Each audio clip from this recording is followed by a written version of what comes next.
Welcome all, and in this video we are going to learn about DC generator, which is the final part of our topic. So what is the definition of DC generator?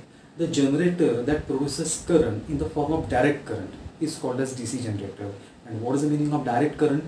Current that flows in same direction, or current whose direction doesn't changes. That kind of current is called as DC current, and generator that produces this DC current is called as DC generator.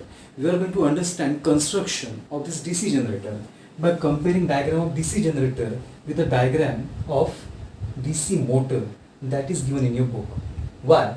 Because diagram of DC generator is not given in your book. You are supposed to draw that diagram and you are supposed to find out how that generator works. So first let us start by comparing a DC generator and DC motor. Let's find out what are the similarities and what are the differences. So construction of a DC generator and DC motor is almost same. In DC motor and DC generator, some parts are common. There are two magnets, there is coil ABCD, there is axle, there are two carbon brushes E and F, and there are two split rings. Now here you have to remember, in AC generator instead of split ring there were two slit rings, or also called as slip rings. But here you can see there is a single ring, and that single ring is broken into two parts, or it is divided into two parts. That is why these two rings are called as split ring or split ring commutators. After that there is a galvanometer. In that diagram of motor, you can see there is switch and battery. Why? Because we are going to supply electric energy and we are going to convert that electric energy into mechanical energy. But here in generator we are going to do exactly opposite thing.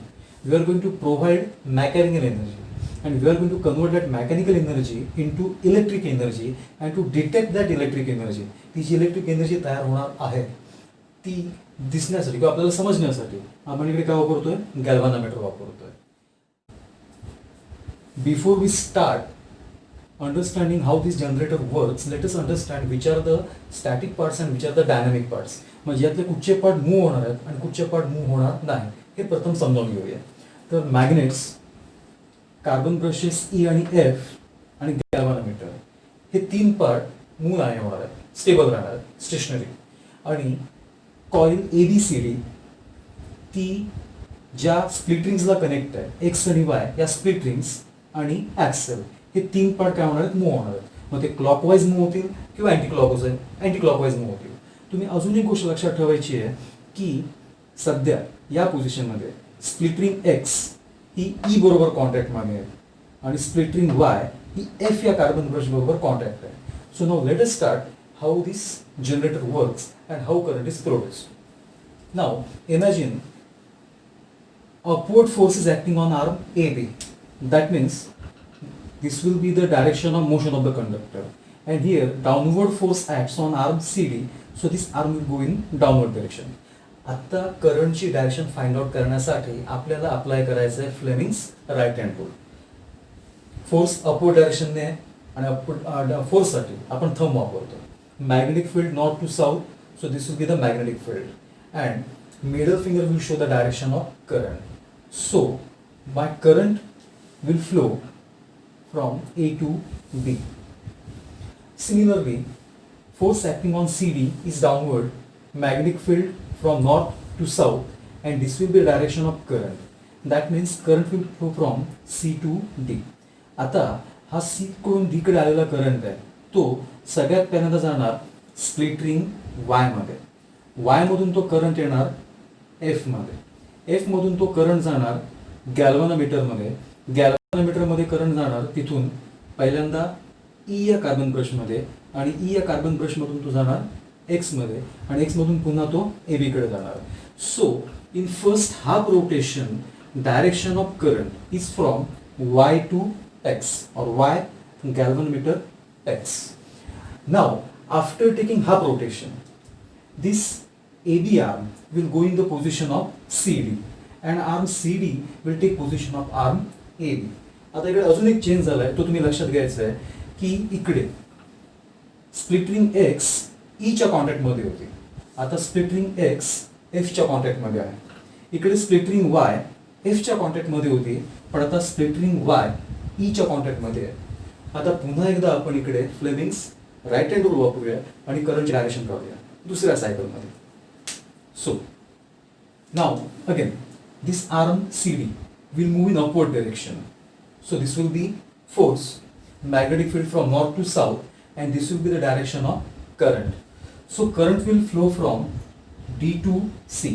मगाशी करंटची direction होती C to D, आता तो D to C flow होतोय. And in case of arm AB, force, कारण तो arm खाली जाणार आहे, force, magnetic field, current. So current will flow from B to A, मगाशी डायरेक्शन होती A to B. आता हा B to A म्हणून करंट कुठे येणार बघा. करंट पहिल्यांदा येणार स्प्लिटरिंग X मध्ये. X मधून करंट जाणार F मध्ये. F मधून करंट जाणार गॅल्व्हॅनोमीटर मध्ये. गॅल्व्हॅनोमीटर मधून करंट जाणार कार्बन ब्रश E मध्ये आणि कार्बन ब्रश E मधून करंट जाणार Y मध्ये आणि Y मधून तो पुन्हा इकडे जाणार. आता तुम्हाला असं वाटेल की करंट डायरेक्शन रिव्हर्स झाला की वाटेल, कारण का बघा इकडे करंट Y ने सुरू झालाय, X मध्ये गेलाय, इकडे X ने सुरू झालाय आणि Y मध्ये गेलाय. पण आपल्याला करंट कुठचा कन्सिडर करायचा आहे, फक्त एक्सटर्नल सर्किट मधला. X, Y आणि ABCD हे सगळे इंटरनल सर्किटच्या पार्ट आहे. हे जे एक्सटर्नल सर्किट आहे तिकडे डायरेक्शन काय बघा, F पासून E पर्यंत, F to E म्हणजे ही डायरेक्शनची करंट फ्लोची डायरेक्शन आहे. आणि इकडे डायरेक्शन काय बघा पुन्हा F to E म्हणजे करंट इकडूनच सुरू होतोय आणि कुठे येतोय, E मध्ये येतोय. म्हणजे पहिल्या हाफ सायकल मध्ये करंटची डायरेक्शन आहे from F to E and in second half also direction of current is same, that is from F to E. That means direction of current in external circuit always remains same, it does not changes, and that is why this type of current is called as direct current. So once again I am showing this motor, and actually this motor is nothing but a DC generator. Why? Because whatever current, that means look, हा जो काय सध्या current तयार होतोय हा current एकाच डायरेक्शनने flow होतोय, and as direction of the flow of current is same, this generator is called as DC generator. But there is a little problem with this DC current. DC current cannot be transferred up to long distance. हा DC current खूप long distance वर transfer करता येत नाही, and if you try to transfer this current for a long distance, there will be loss in current and very little amount of current will reach wherever it is required. And that is why these DC generators and DC currents, they are not used for large scale. पूर्वीच्या काळात सायकलना अशा प्रकारचे dynamo attach केलेले असायचे. अजून पण ते सायकलला अटॅच करता येतात किंवा असतात सुद्धा. ते डायनामो तिकडून दोन वायर आलेल्या असायच्या. डायनामोचं एक टोक हे सायकलच्या टायरला जोडलेलं असायचं, हा पार्ट, आणि दुसरा या दोन वायर्स या सायकलच्या पुढच्या बल्बला. सायकलच्या टायर बरोबर फ्रिक्शन होऊन हा पार्ट गोल फिरायचा आणि जी काही इलेक्ट्रिसिटी तयार व्हायची ती पुढच्या बल्बला सप्लाय व्हायची. म्हणजे जी छोटी डिव्हायसेस असतात, ओके, या छोट्या डिव्हायसेसमध्ये हे आपण काय वापरले जातात, डायनामो वापरले जातात. So that's all about our last part of the topic, DC generator.